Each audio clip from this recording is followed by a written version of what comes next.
ورحمة الله وبركاته. بسم الله الرحمن الرحيم. الحمد لله رب العالمين. اللهم صل وسلم على سيدنا محمد مفتاح باب رحمة الله عدد ما في علم الله. صلاة وسلاما دائمين بدوام ملك الله وعلى آله وصحبه ومن والاه. سبحانك لا علم لنا إلا ما علمتنا إنك أنت العليم الحكيم. رب اشرح لي صدري ويسر لي أمري واحلل عقدة من لساني يفقهوا قولي بجاه النبي وآله. قال الله تعالى: وقل رب زدني علما. وقال رسول الله صلى الله عليه وسلم: طلب العلم فريضة على كل مسلم. وقال مصنف: إلحاف الإخوان ببعض سن الصيام في رمضان. Dalam kitab Ilhaful Ikhwan di sebagian sunnah-sunnah puasa dan sunnah-sunnah di bulan Ramadan. Melanjutkan kajian tentang Ramadan dan puasa yang telah lalu kita bahas tentang perkara-perkara yang wajib ya, di antara syarat puasa, rukun puasa, kemudian hari yang membatalkan sudah kita kupas tuntas. Nah, sekarang kita masuk pada sunnah-sunnah, mau itu sunnah untuk puasa secara umum dan sunnah dalam bulan Ramadan secara khusus. Dikatakan yang pertama, yusannu lil muslim as-sahur. Disunahkan untuk muslim itu melaksanakan makan sahur. Jadi kenapa dikatakan sahur? Karena dilaksanakan pada waktu sahar. Waktu sahar itu waktu di mana orang-orang melaksanakan tahajud, ya, waktu dekat-dekat daripada subuh. Disebutkan dikatakan sahar ini yaitu waktu 1/6, 5 dan 6. Ada yang bilang 1/6 yang terakhir. 1/6 terakhir itu waktu sahar. Ada yang mengatakan itu 1/6, 5 dan 6. Artinya kalau malam itu kita bagi 6, maka 2 yang terakhir itu waktu sahar. Kalau kita bagi 3, berarti 1/3 yang terakhir. Ya, 1/3 terakhir itulah yang disebut dalam hadis bahwasanya Allah Ta'ala berseru di setiap 1/3 malam terakhir, hal min mustaghfirin faghfirullah. Apakah ada yang minta ampun, maka aku ampuni dia. Fahal min taibin fa'atubu alaih. Apakah dia yang bertobat, apakah terima tobatnya. Wahal min talibi hajatin fa'aqdiya hajatah. Apakah ada yang punya hajat, atau kabulkan hajatnya. Ini di 1/3 malam terakhir dalam hadis. Kalau dibagi 6, berarti 1/6 yang ke-5 dan 6. Waktu jam berapa itu Ustaz? Nah, ini penting. Ya, kalau kita mulai malam itu mulai jam 8. Isyanya ini agak setengah 8 lebih ya, 8 kurang 5, kurang 10, jam 8. Nah, ini subuhnya jam 5 ya. 8 ke 5 itu ada 9 jam. Ya, 8 ke 5 ada 9 jam. Berarti kalau kita bagi 3 ya, 8 ke 11, 8 ya, 11 itu 1/3 yang pertama. 11 ke jam 2, 1/3 kedua. Berarti jam 2 sampai jam 5 itulah 1/3 yang terakhir. Jadi itu namanya waktu sahar. Dan sahur itu makan di waktu itu. Cuman kata ulama mengatakan disah atau mendapatkan pahala sahur itu yang penting sudah melewati tengah malam. 12 ke atas dia makan apapun itu atau minum apapun, niat sahur dapat pahala sahur. Cuman utamanya pas di waktu sahar utamanya. Paling afdolnya lagi diakhirkan. Karena Nabi SAW dalam suatu hadis bersabda, ya, inna la tazalu ummati fi khairin ma ajjalul fitra wa akharus sahur. Senantiasa umat itu dalam kebaikan senantiasa dalam kebaikan selama mereka senantiasa mengakhirkan sahur dan mempercepat berbuka. Jadi di sini bukan di waktu sahur pas, tapi diakhirkan sahur itu. Ya, disebutkan di dalam suatu hadis Nabi SAW ya bersabda, qala Rasulullah tasaharu fa inna fis sahur barakah. Riwayat Muslim wal Bukhari. Tasahurlah kalian karena di dalam makanan sahur itu ada keberkahan. Artinya di sini yang dicari bukan kenyangnya. Sebagian orang anggap ini persiapan, nggak makan 10 jam nih, amunisi diperbanyak kayak gitu. Ya, 2 piring, padahal kenyang. Tapi dipaksa 2 piring ini buah-buahan semuanya wis. Akhirnya karena kebanyakan masih jam 8 sudah lapar. Orang kalau sahurnya kebanyakan itu rata-rata di awal-awal sudah lapar duluan. Aslinya bukan dicari banyak keberkahannya, yang penting isi entah itu 1 teguk air ya atau 1 potong roti, terserah, nggak harus makan besar, tidak harus masak. Nah ini ya maaf termasuk al-ghurur ya, tipuan setan. Mungkin bisa jadi budaya yang kurang pas saya bilang. Ini ibu-ibu bangun jam 3, Masya Allah. Jam 3 bangun, di dapur, bukan di sajadahnya, bukan depan Qurannya. Mau sampai jam berapa? Sampai jam 4. Baru nyiapkan makanan 4:30, makan dia. Ini ketiduran habis subuh. Padahal dia punya waktu 2 jam untuk sholat, untuk istighfar. Kalau dia pakai itu baca Quran besar pahalanya. Oh ini Ustaz kan kita nyiapkan sahur. Iya, tapi jangan lupakan jatah Anda.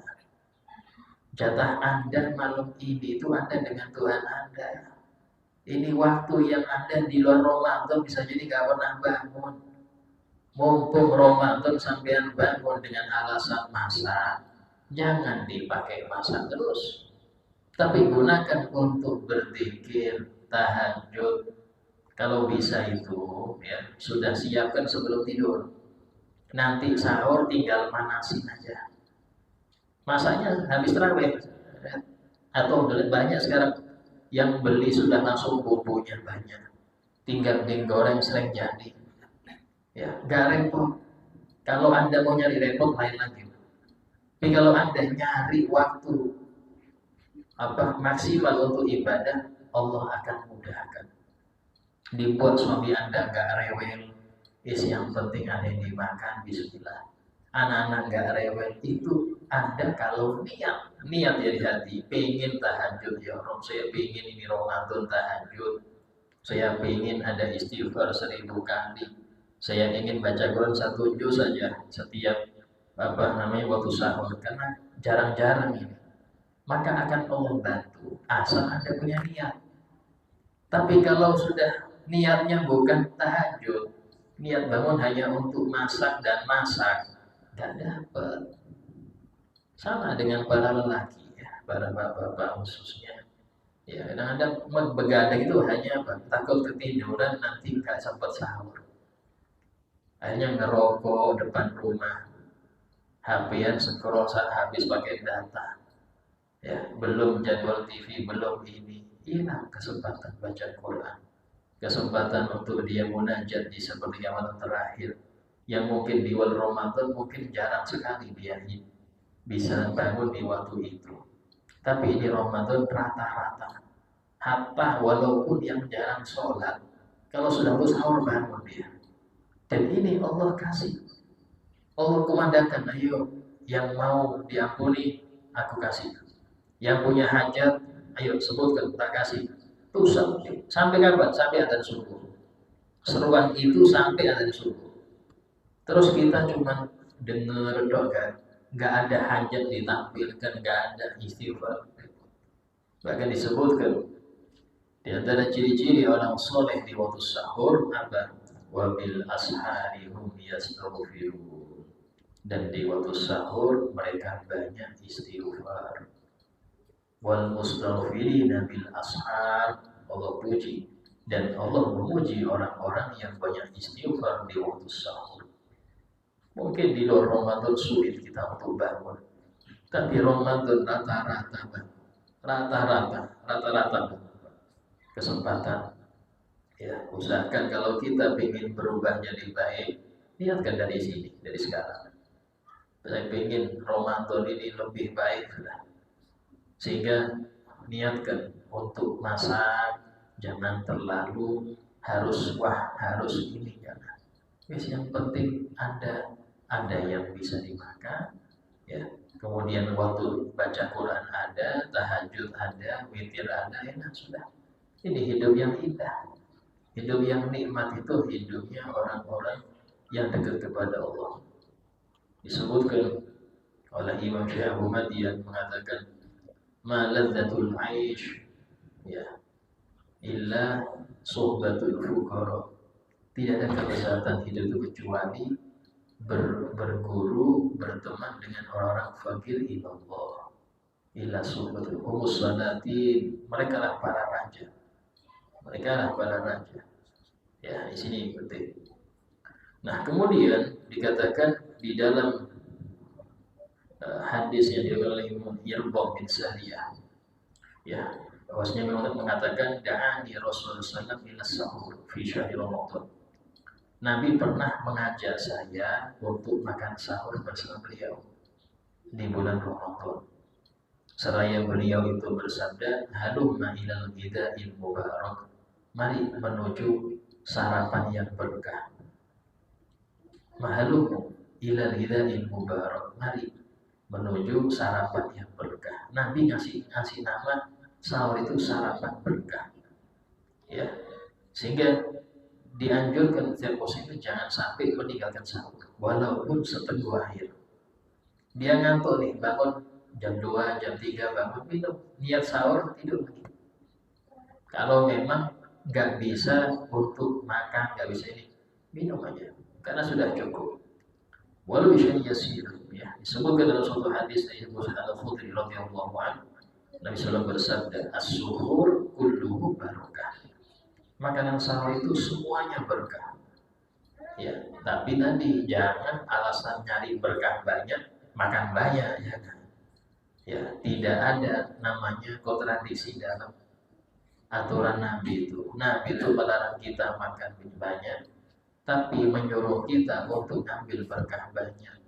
Berkah dan makan banyak gak ada kaitannya. Ya. Sehingga Nabi bersabda, "Fala tad'u walau an yajra ahadukum jur'atan min ma." Jangan kalian tinggalkan sahur itu, walaupun hanya dengan meminum seteguk air. Kenapa? Ini alasannya. Fa innallaha 'azza wa jalla wa malaikatahu yusholluna 'alal mutasahhirin. Karena Allah Ta'ala dan para malaikat senantiasa bersolawat kepada orang yang bersahur. Dapat solawat Allah dan malaikat orang yang bersahur. Di sini kenyang saya usah minum aja. Ya.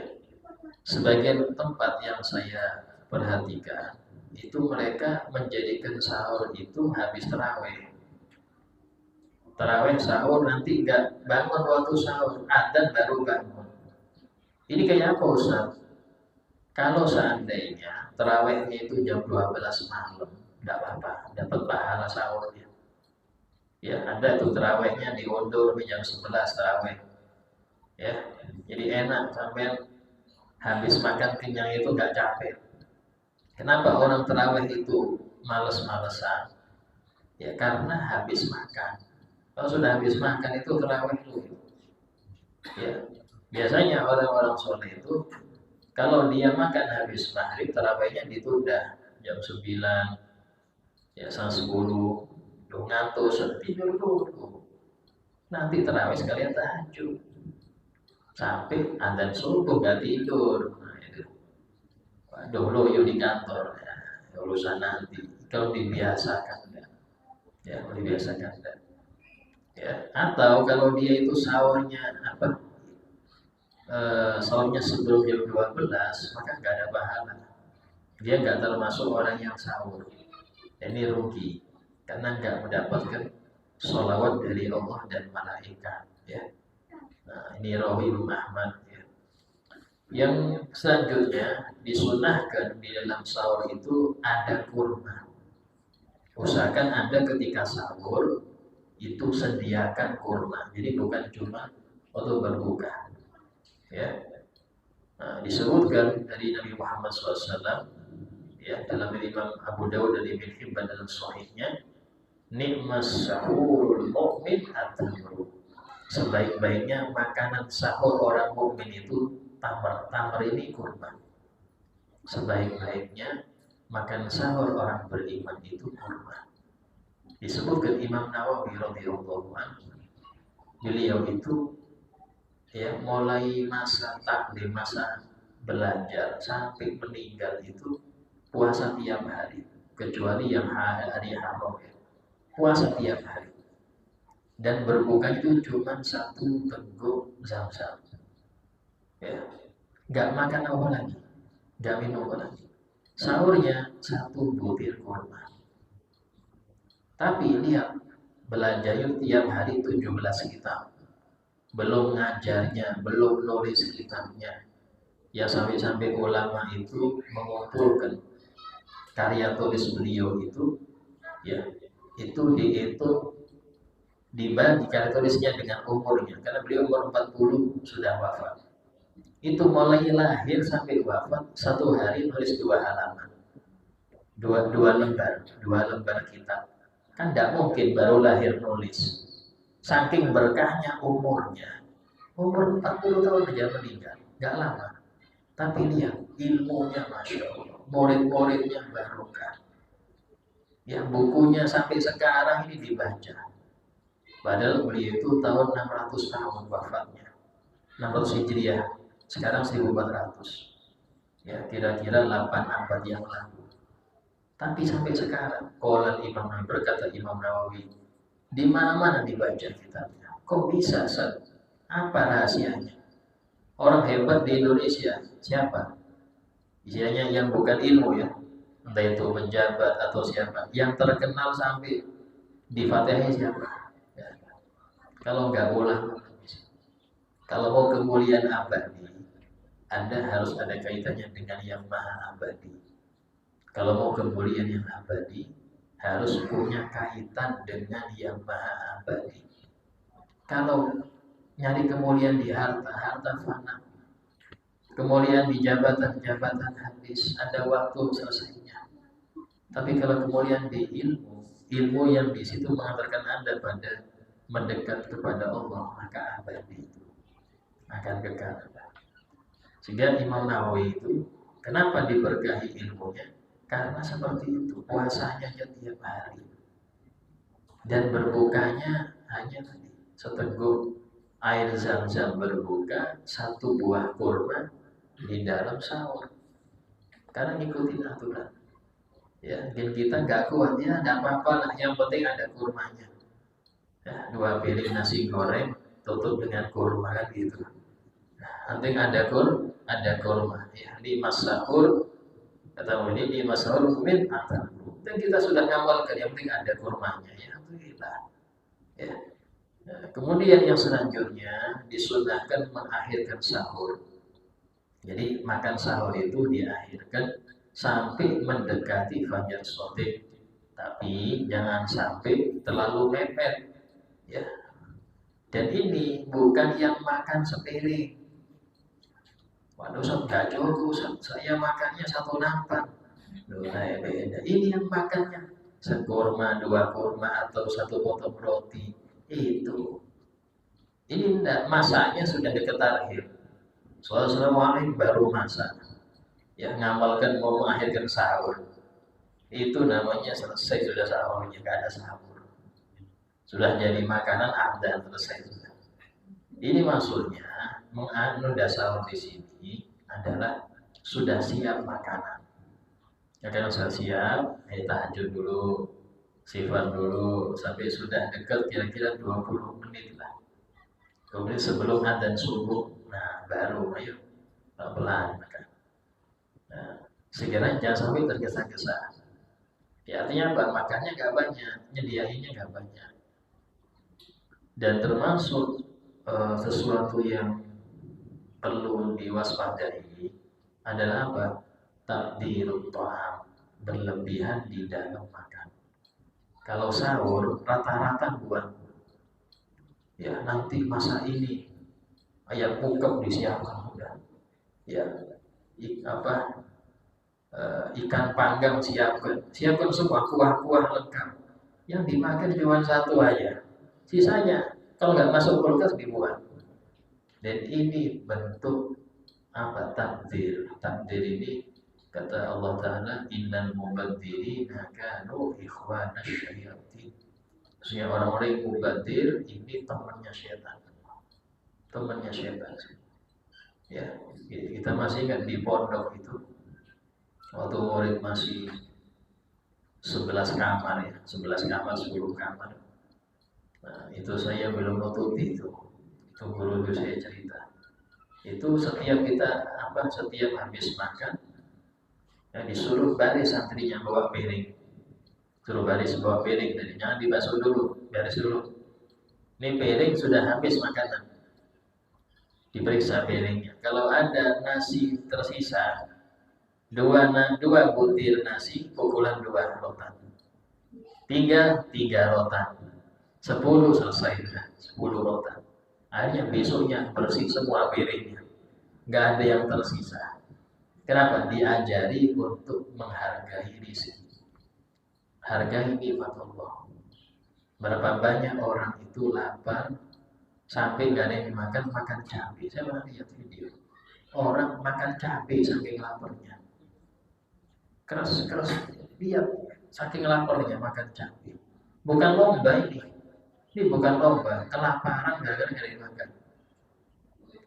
Ya sudah sepuh orangnya makan cabai. Yang gini kalau kita lihat ada nasi ya terhampur ini dibuang hati-hati ya. Bisa jadi keadaan mereka Anda dapatkan kalau nggak bersyukuri. Nggak mustahil Allah merubah keadaan itu, nggak mustahil. Yang baik jadi buruk, buruk jadi baik. Yang buruk jadi baik kalau dia sabar, ya, dia bersyukur, Allah tambah baik. Tapi kalau dia nggak bersyukur, Allah rubah jadi lebih buruk. Dan ini nggak ada yang mustahil bagi Allah. Innallaha ala kulli syai'in qadir. Ya. Kemudian dikatakan, disebutkan walahu an yatasahhar qabla dzalik bidukhulihi bismillah, dan boleh bagi dia untuk sahur sebelum itu. Yang penting sudah masuk tengah malam, itu sudah masuk waktu sahur ya. Nah, kemudian dikatakan di sini sunnah selanjutnya dianjurkan untuk memberi waktu jeda antara sahur dan adzan. Ya, dikasih waktu jeda. Jangan sampai selesai sahur langsung adzan. Jangan. Artinya apa? Jangan lama-lama sahurnya. 5 menit. Sisanya buat zikir. Disebutkan dalam suatu hadis, Nabi bersabda, Azibu ta'amakum bidzikrillah wassalah. Ya, hancurkan makanan kalian itu yang sudah kalian makan dengan zikir kepada Allah dan sholat. Wala tanamu alaih, jangan kalian tidur setelah makan. Dari hadis Nabi. Fataksuwa qulubukum, nanti hati kalian keras. Ini termasuk larangan kenapa orang nggak boleh tidur setelah makan langsung, karena bikin hati keras. Secara medis nggak baik. Bahkan Nabi dalam surat itu bersabda, ta'asya wa tamasya. Makan malamlah kamu dan berjalan-jalanlah. Habis makan malam jalan-jalan sampai kira-kira 70 langkah, ya itu sunnah. Habis makan siang itu jangan duduk, jalan-jalan. Kalau bisa kayak saat itu, muter rumah, itu sunnah. Sunnah yang mahjur, sunnah yang jarang dikerjakan orang itu sunnah Nabi. Kenapa? Di antara pencernaan di situ sambil zikir, zikir, la ilaha illallah, la ilaha illallah, zikir. Karena Nabi bersabda, "Adzibu tu'amakum", yaitu hancurkan makanan kalian ini bidzikrillah, dengan zikir dan sholat. Kalau sholat kita mungkin kerepotan ya, kenyang-kenyang sholat bisa tidur atau sujud, ya zikir minimal. Ya, jangan langsung tidur, ya, itu gak baik. Ya. Sehingga dalam hal ini antara sahur dengan adzan subuh ada jeda, itu sunnah, masih jeda. Ya. Waliyahdar min an yakula mal fajri aw mal adzan, dan hati-hati jangan sampai engkau masih makan sementara sudah adzan. Jangan sampai engkau masih mengunyah, masih ada makanan di mulut sementara adzan sudah berkumandang. Ya, di dalam hadis sahabat Zaid bin Thabit radhiyallahu anhu, Nabi SAW bersabda, "Tasaharna ma'an Nabi SAW." Kami pernah sahur bareng Nabi SAW. Summa, kemudian agak lama, qama ila sholat. Beliau baru berdiri menuju sholat. Setelah sahabat Zaid bin Thabit menyebutkan itu, Sayyidina Anas berkata kepada sahabat Zaid, "Kam kana bainal adzan was sahur?" Berapa jarak waktu antara adzan dan sahur? Maka kata Sayyidina Zaid bin Thabit, qadru khamsina ayat. Kira-kira membaca 50 ayat. 50 ayat ini anggaplah hampir kayak Yasin. Ya, Yasin itu 70 berapa? Kayak Yasin gitu. Ya, kita baca Yasin 10 menit, mungkin 15 menit, yang santai ya, nggak terlalu cepat. Nah, itu yang dimaksud antara sahur dengan adzan segitu jedanya. Nah, ini sunnah ya. Nah ini sebagian ulama itu mengira-ngira sepertiga atau seperempat jam. Kalau sepertiga 20 menit, seperempat jam 15 menit. Dan hal itu bentuk kehati-hatian dalam ibadah. Ya. Karena itulah mengapa ada imsak. Imsak itu menandakan yang belum selesai makan segera selesaikan. Imsak ini masih boleh makan ya. Karena dia cuma tanda persiapan mau adzan. Biasanya 10 menit sebelum adzan biasanya imsak itu. Dan boleh dia mau minum dulu, mungkin habis minum kopi dia minum air putih untuk menghilangkan aroma kopi di mulut, silahkan. Atau mau gosok gigi ya, itu saya jarang gosok gigi itu setelah subuh, rata-rata sebelum subuh selesai. Jadi habis subuh itu sudah nggak ada lagi yang masuk ke mulut lagi sudah. Kenapa? Karena khawatir tercampur dengan liur, nanti maka telan batal. Ya, sehingga dalam sebuah hadis Nabi bersabda, "Da'ma yaribuk ila ma la yaribuk." Tinggalkan sesuatu yang bikin engkau ragu kepada sesuatu yang enggak engkau ragu. Artinya, kalau sahur usahakan sebelum adzan subuh. Selesai sudah beres. Ya. Nah, kemudian di antara sunnah selanjutnya disunnahkan makan sahur itu berjamaah. Artinya dengan anak istri keluarga. Itulah Nabi SAW itu ketika sendirian manggil sahabat untuk sahur. Sahabat Irbad tadi dipanggil. Aku pernah diundang Nabi sahur bersama beliau. Karena makruh sahur sendiri. Kalau memang nggak ada sahur di rumah saya sepi, undang teman tetangga. 1 orang kah 2 orang. Nggak harus makan besar. Saya sediakan roti, niat sahur. Ya. Kalau memang gak ada roti, ngopi bareng dulu sambil sahur. Karena ngopi ini termasuk sahur. Apa yang dikonsumsi dengan niat sahur, itulah sahur. Jadi gak harus makan besar. Ya. Nah ini disebutkan dari sahabat Zaid bin Arqam, beliau mengatakan tasaharna ma'a Rasulillah. Summa gumna ila sholat. Kami pernah sahur bersama Rasul. Ini menunjukkan sahurnya bersama-sama, nggak sendiri-sendiri. Ya. Kemudian dikatakan bahwasanya berkumpul dalam makanan itu keberkahan. Ya, makan itu berkumpul itu berkah.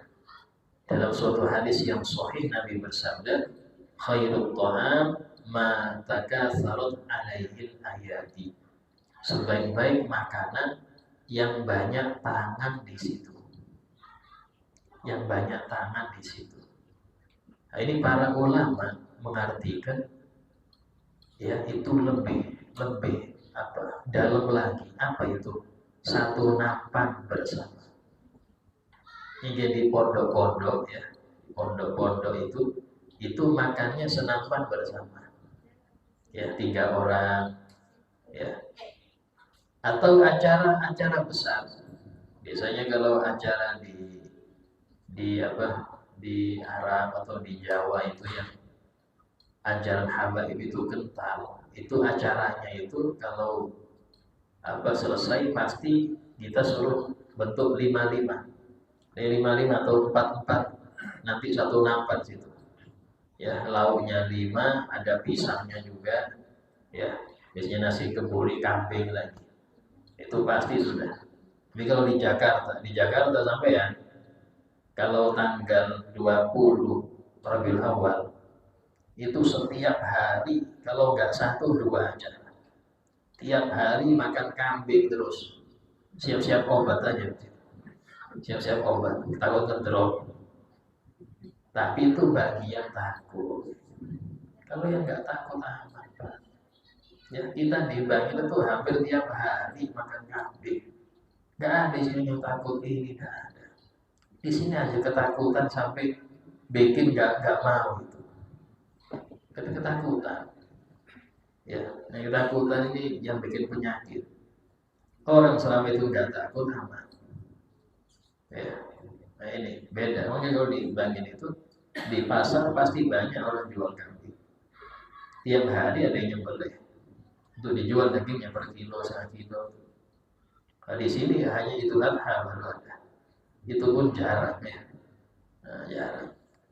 Padahal kalau di dalam berkurban paling afdol itu kambing daripada sapi. Paling afdol kurban kambing daripada sapi. Kenapa? Karena Nabi kurbannya kambing, nggak pernah sapi. Pertama, yang kedua, 1 sapi untuk 7 orang dengan 7 orang 7 kambing lebih afdol. 7 orang 7 kambing. Karena 1 orang mengorbankan 1 nyawa. Tuh, di pahalanya lebih besar. Ya. Nah, cuma tadi ya, takut apa? Nah, takut macam-macam. Nah ini, jadi sebaik-baik makan itu yang banyak tangannya. Itu diartikan oleh para ulama, yaitu 1 piring tapi banyak orang. Itu Masya Allah. Cuman ada yang mengartikan, udah harus. Yang penting makannya kumpul. Walaupun masih 1 orang 1 piring, makannya kumpul. Karena memang ya ada resiko ya kalau 1 nampan itu 5 orang. Ya, ada yang lambat punya, ompong, itu repot, bisa terdolimi. Ya, apalagi kalau anak pondok, anak makannya nggak pakai nafas dan nggak pakai ngunyah, langsung telan. Jadi kalau Anda pakai ngunyah selesai sudah, harus mengikhlaskan jatah Anda untuk yang lain. Ya, tapi di situ nikmatnya, di situ. Ya, justru kalau nggak berebut nggak enak. Nikmatnya di berebutnya.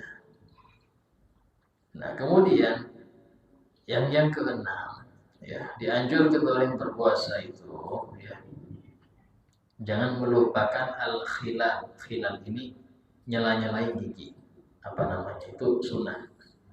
Ya bahkan ya harus bagi dia, ini pakai harus, nanti bukan wajib, sangat sunnah untuk dia yang takhallal pada sahur. Setelah sahur dia itu membersihkan sisa-sisa makanan di giginya.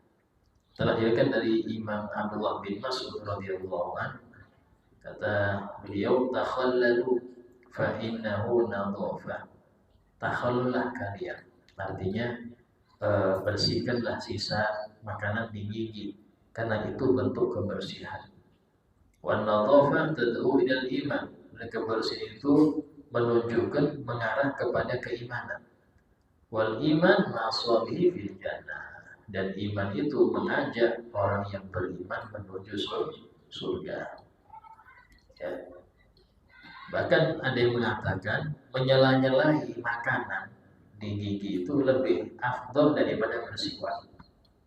Ada yang mengatakan nyela-nyelai gigi lebih afdol daripada bersiwak. Ya, saking pentingnya.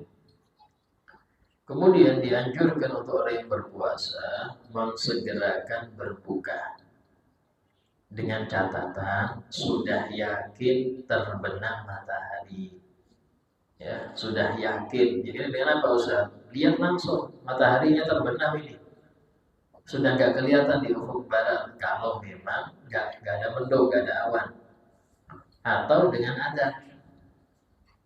Nah, seandainya terjadi adan di tempat dia itu ada dua yang berbeda waktu. Yang sana Ustaz lebih cepat 2 menit daripada yang lain. Untuk kehati-hatian pakai yang lambat. Urusan berbuka, urusan sahur, urusan sholat subuh pakai yang tercepat. Ya, urusan subuh pakai yang tercepat. Urusan maghrib pakai yang terlambat. Ya, jangan kebalikannya. Ya, saya sudah ada, belum. Itu lain. Kita tunggu yang sana, yang sah, katanya. Waktu sahur, waktu berbuka, yang penting ada dari mana kan langsung makan dia. Mau ringtone HP, kan mau ini hajar aja. Padahal HP-nya teman ringtone-nya ada telepon, keluar makan. Yang penting sudah ada katanya. Ini repot. Ya, harus yakin. Ya, tapi makruh menunda berbuka sampai gelap betul langit. Dan saya nggak mau, masih ada mega merah tuh. Loh, mega merah itu tanda maghrib sudah nyampe. Kalau hilang mega merah, isya sudah. Ini sebagian orang biar saking hati-hatinya sampai nunggu mega merah hilang baru berbuka. Itu kaum Yahudi. Yahudi itu tidak, kalau puasa, mereka puasa Asyura ya, mereka itu puasa Asyura. Tapi nggak tahu kalau sekarang, Yahudi sekarang. Itu kalau berbuka itu nunggu mega merah di ufuk barat hilang, baru mereka makan. Karena itulah Nabi menyuruh kita untuk menyelisihi Yahudi. Jangan sama dengan Yahudi. Artinya apa? Kalau sudah jelas terbenam matahari langsung makan, bersegera. Jangan kayak Yahudi nunggu mega merah hilang. Karena Nabi paling nggak senang niru Yahudi. Yang umat sekarang rata-rata niru Yahudi. Tato lah, pakai tempe lah, ya, kulit coklat pakai pirang lah, ini repot lagi. Kulit coklat pakai pirang, ya ini repot lagi. Dan ini semua niru Yahudi. Tapi kemodisan sekarang niru. Mulai dari yang kuncit sekarang modelnya ini kedua, mulai macam-macam. Semua yang mereka kerjakan kita tiru, walaupun sakit. Apa nggak sakit Pak? Ninde apa? Lidah ditindih. Kadang-kadang sampai hidung sini tindih.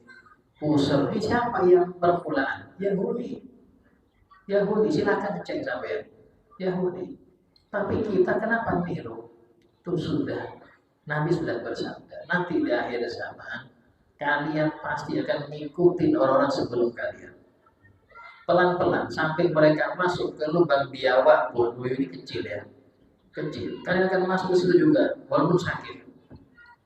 Sahabat bilang, apakah mereka Yahudi dan Nasrani ya Rasulullah? Kata Nabi, faman siapa lagi? Itu sudah. Sehingga beruntung orang yang sadar dan mereka tidak ikut-ikut apa yang dibiasakan orang Yahudi.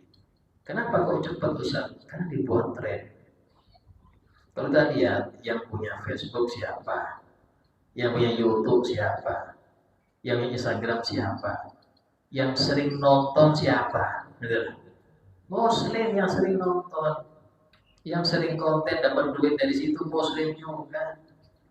Nah jelas hanya niru semua. Ini bahaya ya, bahaya ya. Nah, sehingga dikatakan di sini apa disunahkan mempercepat berbuka untuk orang kalau sudah tahu apa terbenam ya. Kemudian disebutkan suatu hadis Nabi SAW bersabda, Inna ahabba ibadi ilayya a'jaluhum fidra. Dalam hadis qudsi Allah Ta'ala berfirman, sesungguhnya hambaku yang paling aku cintai yang paling cepat berbukanya. Paling cepat berbuka. Dengar adzan langsung berbuka. Ya, karena itulah tidak sunnah doa dulu. Tapi sunnah bismillah ya. Bismillahirrahmanirrahim langsung kurma. Doa Allah betul nanti dulu. Makan dulu. Jadi bukan sepiring, 2 piring.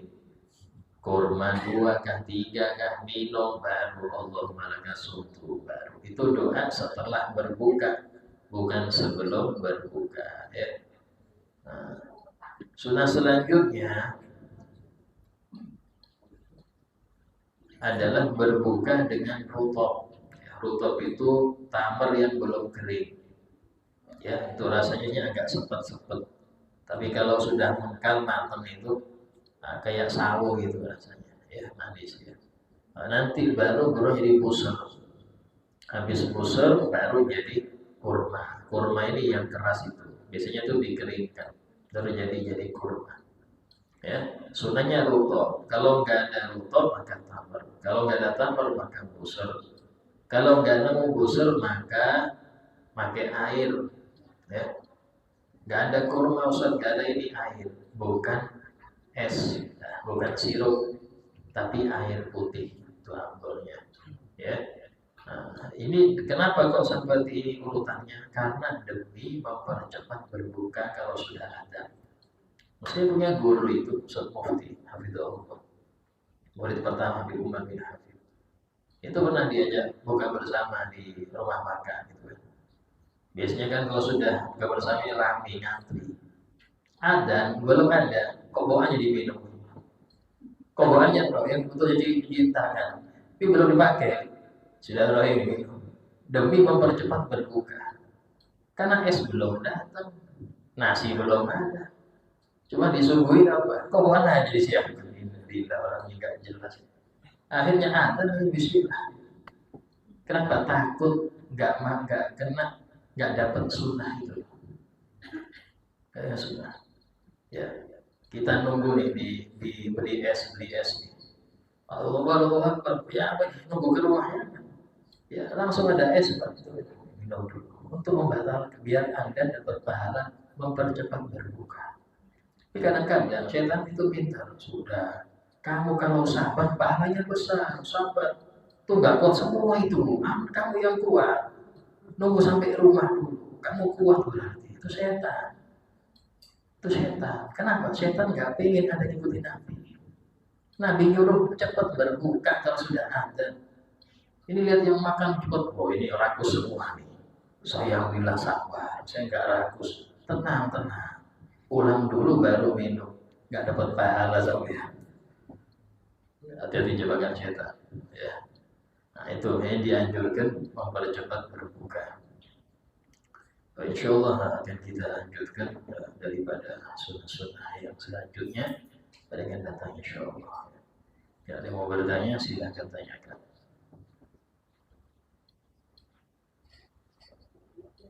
Ya. Waalaikumsalam warahmatullahi.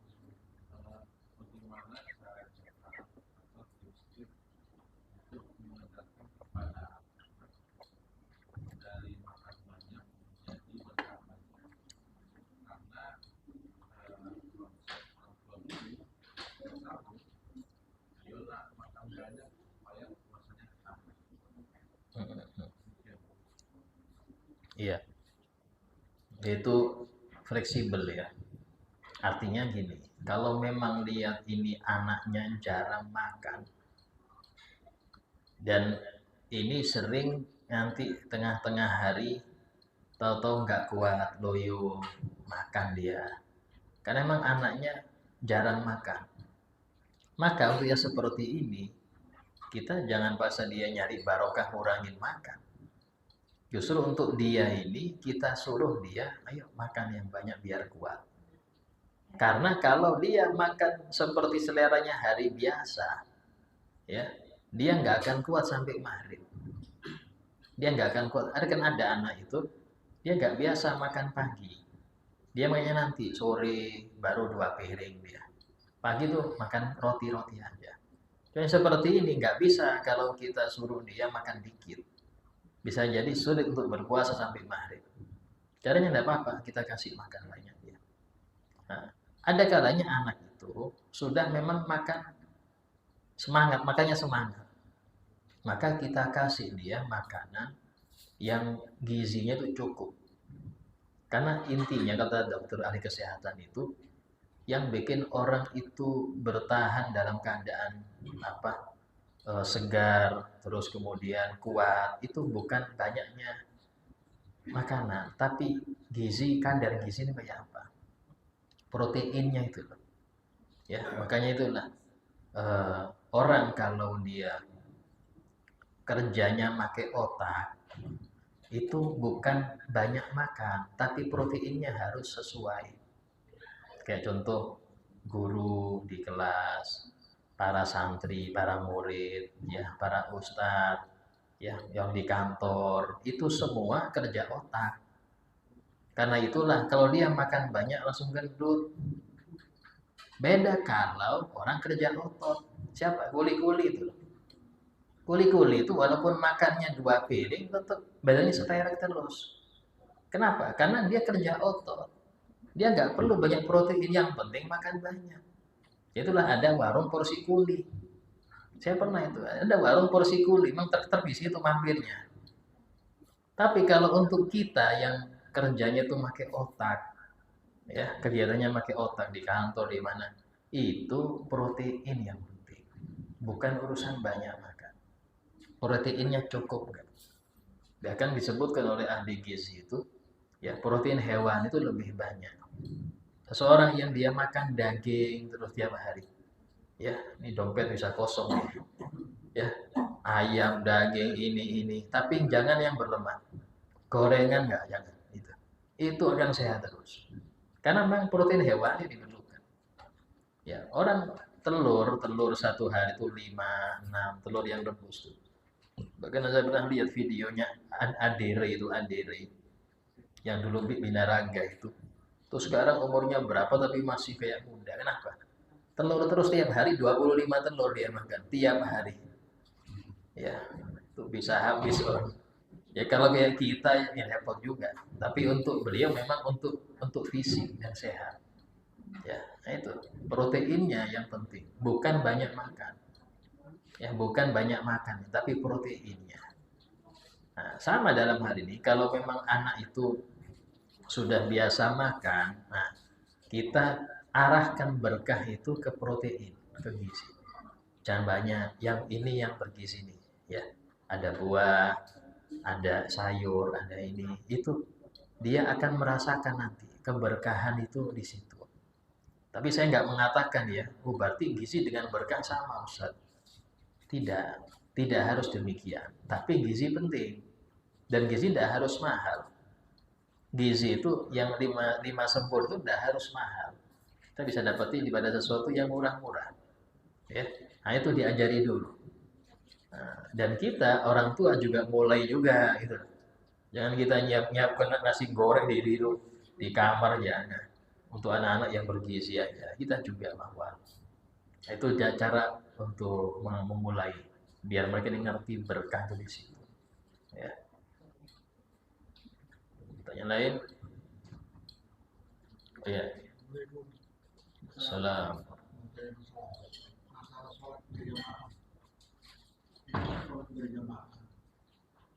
Terus imam tadi ini ada yang dia lupa ayatnya.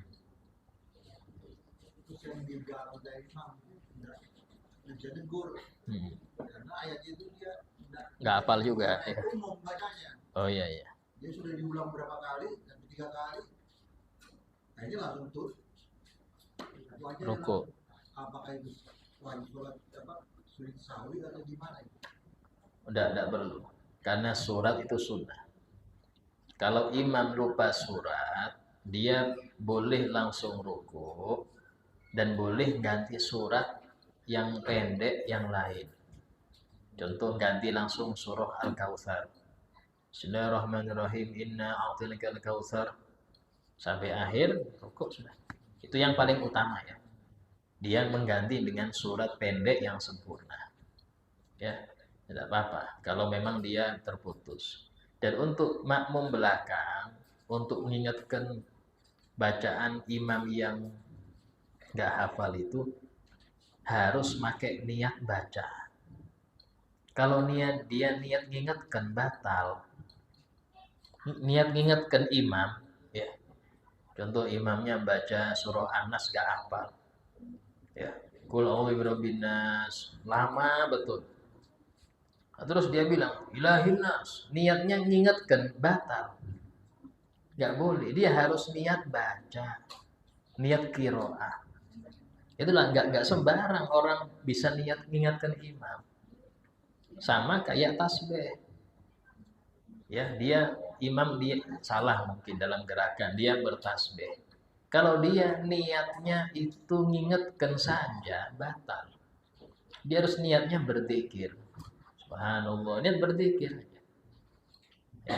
Dan ini yang berhak itu belakang imam, bukan yang paling belakang yang tasbih. Nanti masing-masing tasbih dikira selesai orang sholatnya. Subhanallah, subhanallah, subhanallah.